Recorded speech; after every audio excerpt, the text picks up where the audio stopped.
সদৌ গোলাঘাট জিলা ছাত্ৰ সন্থাই জিলাখনৰ বিভিন্ন শিক্ষানুষ্ঠানৰ পৰা হাইস্কুল শিক্ষান্ত পৰীক্ষা আৰু উচ্চতৰ মাধ্যমিক চূড়ান্ত পৰীক্ষাৰ কলা বিজ্ঞান বাণিজ্য শাখাত 85% ঊৰ্ধ্বৰ নম্বৰ সহকাৰে উত্তীৰ্ণ হোৱা ছাত্ৰ ছাত্ৰীসকলক অভিনন্দন জনোৱাৰ উদ্দেশ্যে আজি আয়োজন কৰা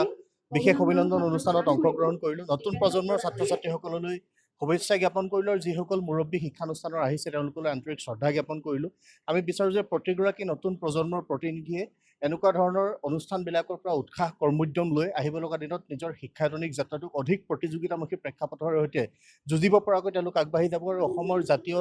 জীৱন, অসমৰ ভাষা, কৃষ্টি, সংস্কৃতি সকলোৰে সৈতে সম্পৃক্ত হৈ নতুন প্ৰজন্ম আগবাঢ়ি যাওক সেই লক্ষ্যৰে সদৌ অসম ছাত্ৰ সন্থাই আয়োজন কৰা এই অভিনন্দন অনুষ্ঠানত তেওঁলোকক অভিনন্দন জ্ঞাপন কৰা হৈছে।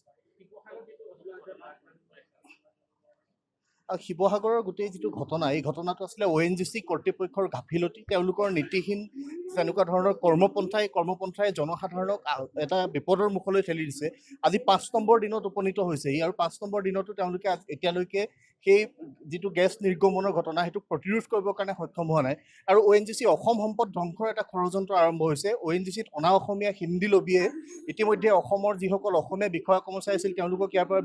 বদলীকৰণৰ ট্ৰান্সফাৰৰ এটা প্ৰক্ৰিয়া আৰম্ভ কৰিছে আৰু অসম সম্পদটোক লাহে লাহে তেওঁলোকে বিলুপ্তিৰ দিশে আগবঢ়াই লৈ যাবৰ কাৰণে এটা ষড়যন্ত্ৰ ইতিমধ্যে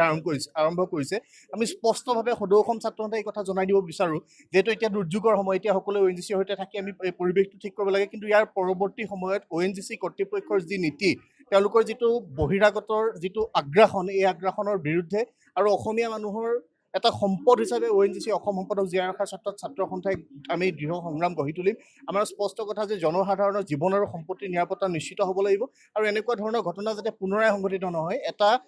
বিশেষজ্ঞ সমিতিৰ দলৰ দ্বাৰা এই গোটেই ঘটনাটোৰ এটা তদন্ত আমি দাবী কৰিছোঁ আৰু কেন্দ্ৰীয় পেট্ৰলিয়াম মন্ত্ৰালয়ৰ আমি ইয়াতে হস্তক্ষেপ বিচাৰিছোঁ, অসম চৰকাৰৰ হস্তক্ষেপ বিচাৰিছোঁ, যাতে গোটেই বিষয়টো পোহৰলৈ আহে আৰু এই বিষয়টো পোহৰলৈ আনি দোষীক চিনাক্তকৰণৰ ব্যৱস্থা কৰিব লাগিব আৰু যিসকল লোকৰ জীৱন সম্পত্তিৰ নিৰাপত্তাৰ কথা আছে সেইটো নিশ্চিত কৰিবৰ কাৰণে চৰকাৰক আমি দাবী উত্থাপন কৰিছোঁ। সদৌ অসম ছাত্ৰ সন্থাৰ গোলাঘাট জিলাৰ ছাত্ৰ সন্থাই আজি জিলাখনৰ যিসকল কৃতি ছাত্ৰ উচ্চ মাধ্যমিক আৰু উচ্চতৰ মাধ্যমিকত সফলতাৰে উত্তীৰ্ণ হৈছে তেখেতসকলক অভিনন্দন জনাইছে। ইয়াত বহুখিনি ছাত্ৰ ছাত্ৰী গোট খাইছে আৰু তেখেতসকলক আমি সৰ্বোত্তম উন্নতি কামনা কৰিলোঁ।